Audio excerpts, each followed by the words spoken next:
Hey everybody, it's Shannon Penrod from Autism-Live, and we are here with wonderful painter Michael Tolleson.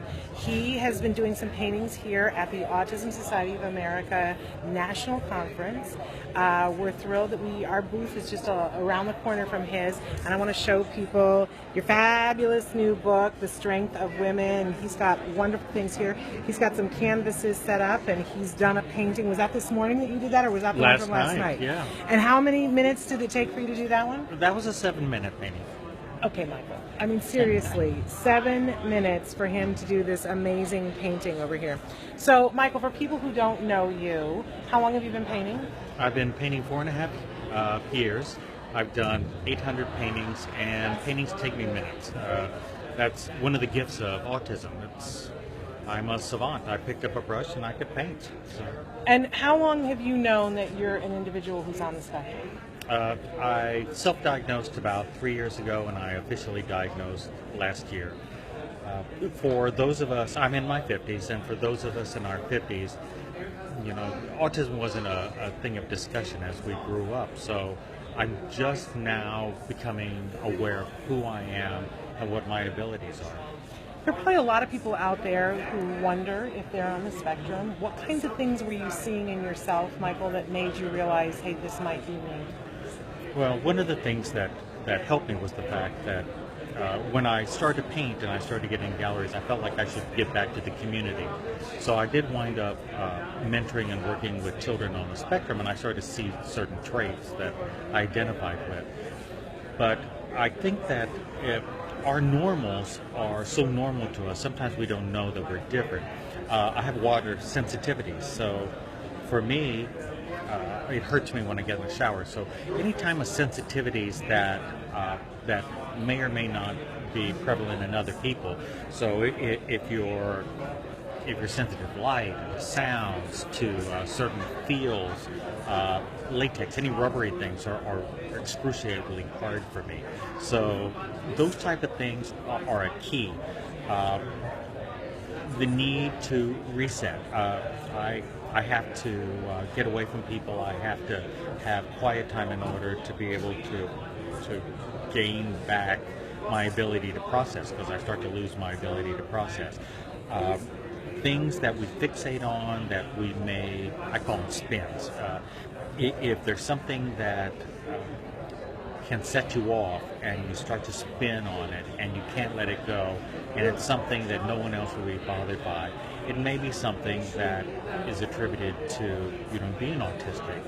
And these things were preventing you from being able to do a lot of the things that other people maybe could do. I know you and I have talked before about, you know, staying in a job and staying happy in a job and keeping a job, even though you are brilliantly talented and intelligent, was something that was hard. I mean, if you're underemployed, I mean, I have 154 IQ, and I was a warehouse manager, I was a paint contractor, I was a lot of things. But if you're easily bored and your lifespan on a job is 2 to 3 years, and you have the inability to socialize and do those things that other workers are doing. So if you're not willing to sit around a conference table and have a pizza with everyone while they talk about their kids at T-ball, it might be a little tip-off that you may be on the spectrum. Interesting. But I want to talk a little bit about the painting and about the new book, too. And, of course, we're talking about, I just want to show the book, The Strength of Women. This is your first book that's out. And why this book? Why The Strength of Women? There's a fallacy about autism, and that we don't feel. Well, the truth of the matter is we do feel, and we feel very deeply. Some of us are even overwhelmed by the emotions and the feelings. I think a lot of us are empathic. I mean, we are at the point where we feel so deeply, we understand people deeply.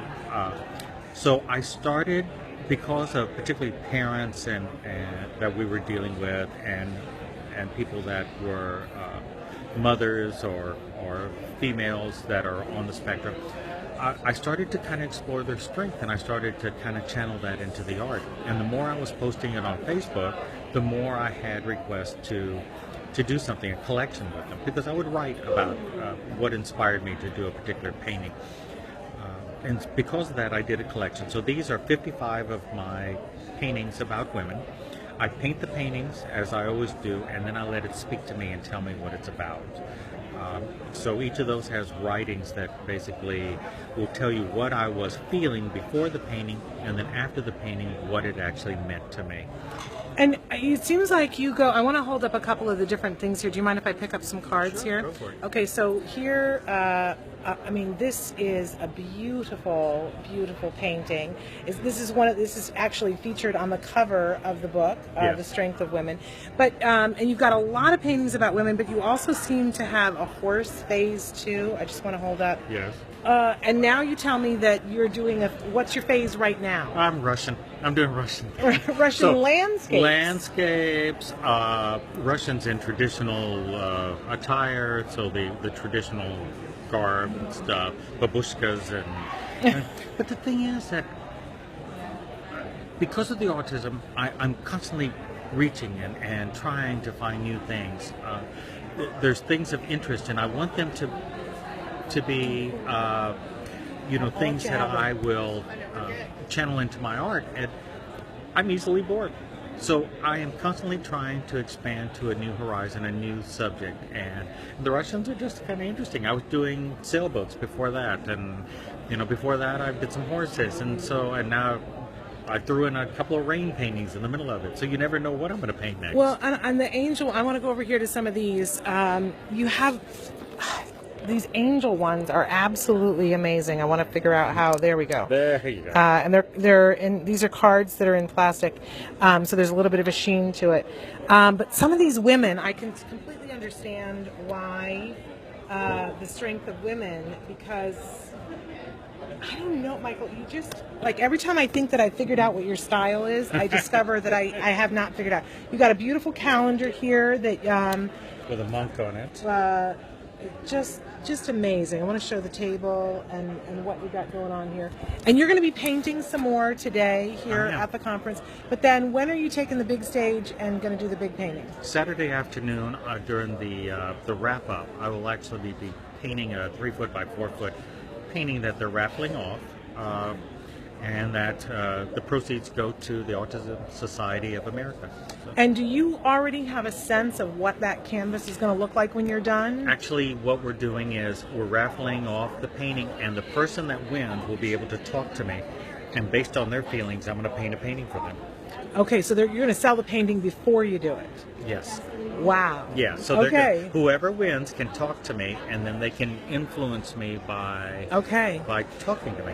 Yeah. All right. That's very, very exciting. Michael, we love you, and we're excited about you being here. We can't wait to see what that painting is, and thank you for all the work that you do. Absolutely. And people can stay tuned. We're going to have more interviews from the convention center here coming up, so stick around. Over and out for now.